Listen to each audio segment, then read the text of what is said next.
Hi everyone, welcome to another episode of Wellness Day, a podcast coming to every Wednesday here from the Jahangir Wellness Center at the JWC studio. Today I have Dr. Swati Bhave, a pediatrician who specializes in adolescence and family guidance, a very specific and new aspect of wellness that we want to introduce here, and something I'm very keen to talk to her about. So thank you very much for being here, Dr. Bhave. Thank you. Can you just quickly tell us, in a nutshell, what is family guidance and the adolescence aspect that you bring to the table here at the GWC? Yeah.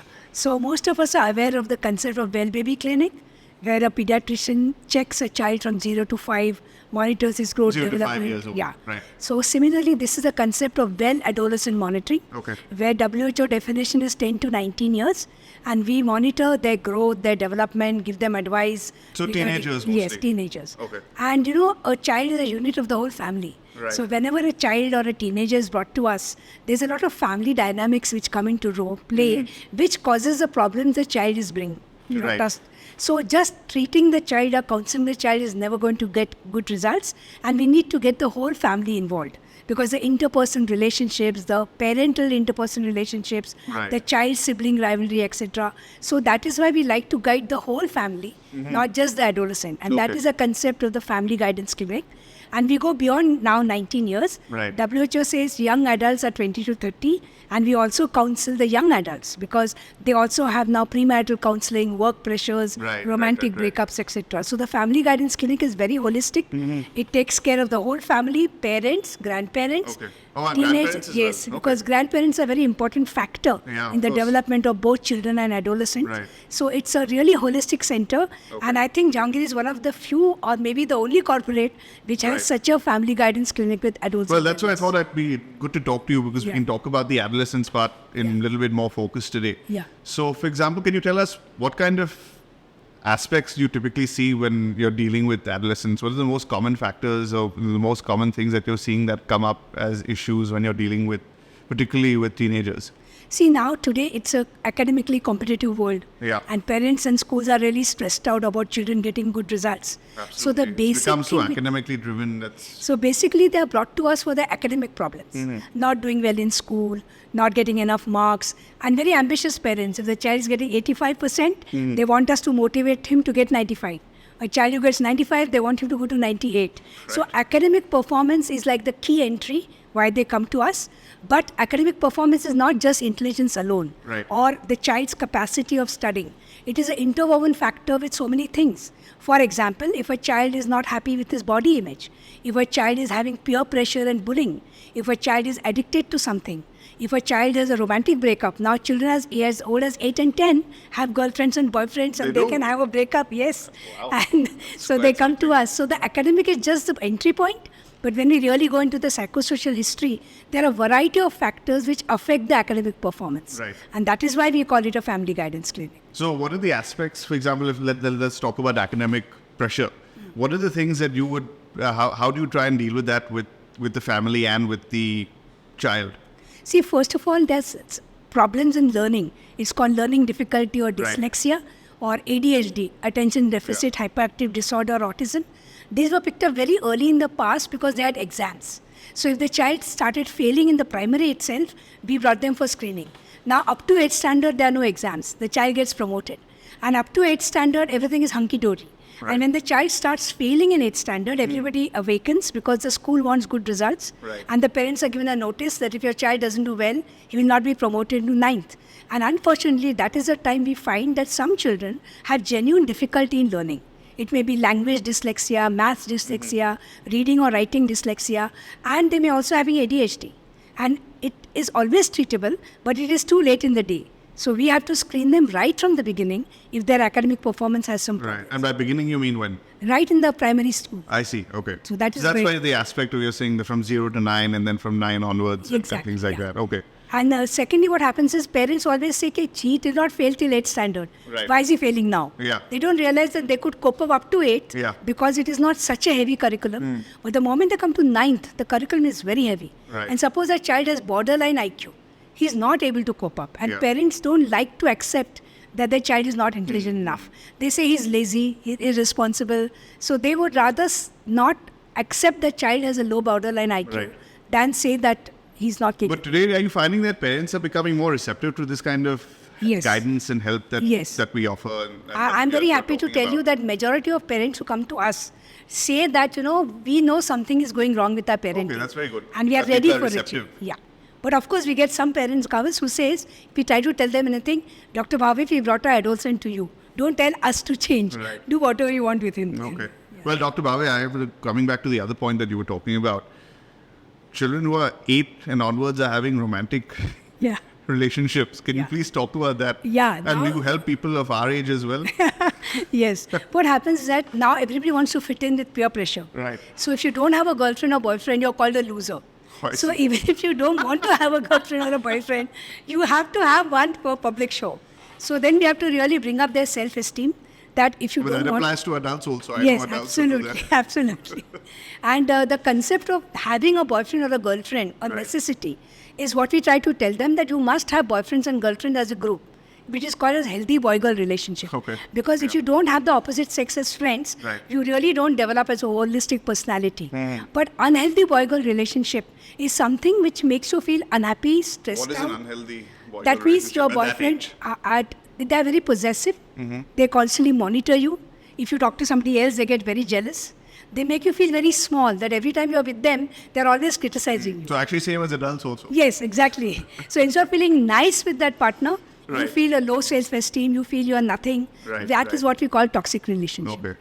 Interesting. Yeah. So how do you deal with things like dealing with the entire family and then the child? What is the process that you go through See, for? we have minimum 3 sessions. Okay. The first session is entirely with the parents, Right. where we would Just like the to... parents? Yeah, just the parents. We like both the parents to be there. Yeah. Now, this is also very funny. Women are very receptive to counseling. And they very often come as the parent. And many fathers say this psychology is all mumbo jumbo. What that child requires a good rap and strictness. And we don't want to go for this psychological testing. So Okay. very often only the mother comes. But once the child results are seen, very often for the second or third visit, the fathers also come. But very often both parents come. Okay. Once having understood what is the problem, then we tell the parents that we will ensure your child for confidentiality, especially if he's below 18 because he's a minor. Because if what the child tells us, the parents immediately phone and say, Dr. Bhavi, what did he say? Yeah. Now, if I tell everything to the parents, then the the child confidence is loses gone also, confidence. So what we tell the parents that if your child is doing something dangerous to himself or herself, like suicidal thoughts or Right. harming himself or talking about hurting somebody or drug abuse, we'll certainly tell you.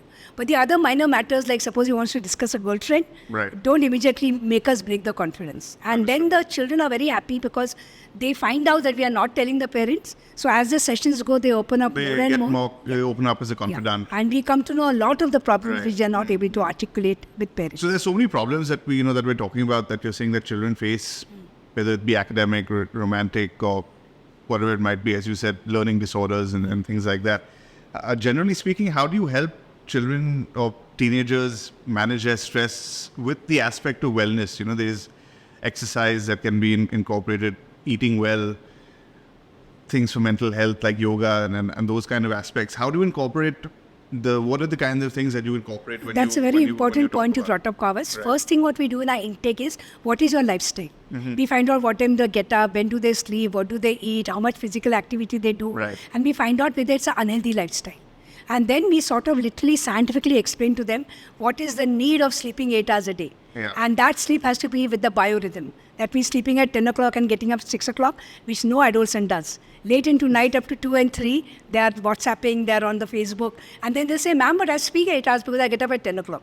So we have to explain to them healthy sleep is 10 to 6. We tell them about junk food. You can have cheat days. Yeah. But how healthy food really works on your brain and your mind. Yeah. We also explain to them about melatonin, the hormone which induces good sleep. Right. And the blue light of all devices causes problems. Absolutely. So in a very scientific way, we explain to them how healthy lifestyle is going to make them fitter, Yeah. But I healthier. can imagine that sleep must be the last thing that Absolutely, teenagers want to do. absolutely. I mean, I'm still a teenager, so I know what that means. Yeah.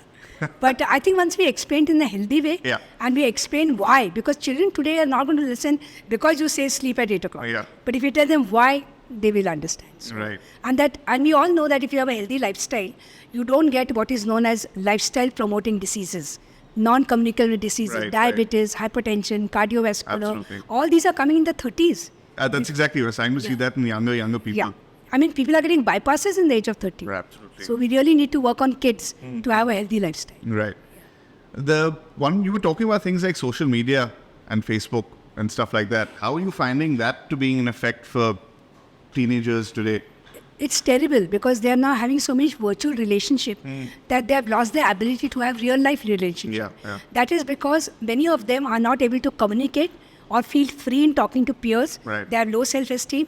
And when they go to virtual reality, they create an avatar where they can be whom they want. Right. And then they get tremendous following on that virtual reality. And then they become so involved that they do not come back to real life. And I ask them a very simple question. They'll say, I've got 400 followers, ma'am, 500 These followers. many likes I'm getting on this post. And I ask them, this suppose share. you have an accident on the road. Tell me 3 people from this whole 500 who will rush to you for help, who will use his credit card to help you to pay the hospital bill, and who will be with you till your parents come. And that sets them thinking. Yeah, that's a very reflective thought. Yeah. So your friend should be somebody who can rely and need. All these are all very So how do you superficial. help people manage social media? Because today it's as you said, it can be an addiction or it's a proper clinical addiction now. Yeah. So how do you help people manage By- social media? by Because that, I increasing think the- is probably the number one Absolutely. endemic today at least. Absolutely, you're right. And people are so addicted to social media, and everybody is trying to look good on the social media. So they're putting selfies, putting all their happy faces, as if sadness and problems don't exist in our life. Right. So when sadness or unhappiness comes, they're not able to cope up. They can't cope up with rejections, they can't cope up with failures, because everybody is enjoying having foreign holidays, dressing up well. Reality of life is not seen. So that is how we make them understand that this is all artificial world. Come down to the real world. Make real life relationships. Right. And we also explain what we call is demystifying advertisements. See, the body image issues are increasing because everybody looks beautiful in photos. And the models with glossy hair and absolutely wrinkless skin is all photoshopping. Very few people are really that beautiful. Yeah. And the teenagers don't understand that, and they keep on going for beauty products. Children as young as 12 years now want a nose job, and they want changes in plastic surgery. Well, I mean, if they're in relationships by 8, then I... So we have to explain to them that learn to accept your body as it is. Whatever changes you can make, do make it. For example, if you're overweight, try to have a healthy weight. But if you're 5 feet, you can't become 6 feet. So to accept your height, and then we explain that short people are winners. There's nothing wrong in that. Right. So making them accept their body as it is, and learning to work on their strengths, and learning to cope up with some weaknesses and changing some weaknesses. That is what we call as self-awareness. And we all know SWOT analysis, Right, of course. strength, weakness, opportunity, threats. Right. So we make them confident about themselves. Okay, understood. So final question, Doc. What are the biggest myths that teenagers come to you with that you end up having to debunk for them and you don't have to tell them that, no, this is just not how it is in real life? What are the biggest kind of things that the teenagers particularly come to you? Because we talked about, academic pressure and those kind of aspects, but that particularly comes more from the parents. But what are the things that the teenagers come to you and that you have to debunk as myths? The biggest myth is my parents are not nice as the others. Okay. Because they feel, the other parents are more indulgent, they are more helpful. Right. And that is the thing we have to make them understand, that all parents are almost equal. It's easy to see that from the outside. And then they'll say that, that I want to do what the others are doing, and that is how they emotionally blackmail the parents. That he is allowed to do this, I'm not allowed to do this. And then I explain both to the parents and the children that wherever you are, there are ground rules. If you're in a particular school, if you're in a particular institution, you have to follow the rules laid down by that institution or that school. You cannot say, I want to do what I want. Right. Similarly, the children have to understand we are being born in this family. And this family has this culture, this environment, this surroundings. Right. And there are certain rules of that family environment, their values, which we have to follow. So you can't keep blackmailing your parents all the time, saying you're bad parents and the others do it. So that's the biggest myth. Yeah. Or that's the biggest thing that people come to you with. Yeah. Okay. Final question then. In your vast experience, what have you found to be the most effective tools when you're helping, or what have you seen has given the most improvement to teenagers in whatever issues that they've had? That what are the kind of things that I don't want to use the word prescribe, which is also fine. I mean, if you prescribe medicine, that's also thick, and that's absolutely fine. But where have you found to be the biggest areas that have really improved, or you've seen the improvement in teenagers? See what happens, parents have unconditional love till they're 10. And then they're naturally concerned about the future of the child. Yeah. And they suddenly become more strict, more involved, more critical. And that gives the teenager feeling that my parents are not loving me anymore. and they don't feel connected to the parents. Right. And this lack of connectedness, this lack of communication with the parents leads them to seek outside. Okay. So they will find some outside models, they'll get attracted to the wrong crowd. So what parents have to understand that the unconditional love and the acceptance of the child as it is has to also continue in the teenage. Okay. That doesn't mean you allow him to go haywire or astray. But you have to tell him ki we love you. Right. And we ask parents ki how many times this week when I do my parenting workshops, tell me how many times you hugged your teenager. Right. Tell me how many times you praised him. Tell me how many times you said, I'm so proud to have you as my The son or expression daughter. of unconditional love. Very basically. few. And then they really start getting tears in their eyes Right. that frankly, I'm not remembering it. Yeah. It hardly once. But if you ask them, how many times did you shout at them? Yeah. How many times did you criticize them? How many times did you say, I wish you were not born? Or I wish I had some other son? It is at least 7-8 times a day. Right. So if the parents learn to have this non-labeling, not critical or not judgmental, continue that unconditional love and keep guiding the children whenever they go wrong, because that is our parental duty. Yeah. But do it in a very loving, constructive manner where the child doesn't feel as if he's disconnected, unwanted, and seeks outside support, whether it's mental, emotional, etc. Okay. So Well- just being loving in the family is what keeps children grounded. And that's a lovely message to end on. Start and end with unconditional love. Yeah. Well, thank you, Dr. Bhave, for being here. It was a very insightful discussion. Thank you so much, Raj. Thank you. Join us next time.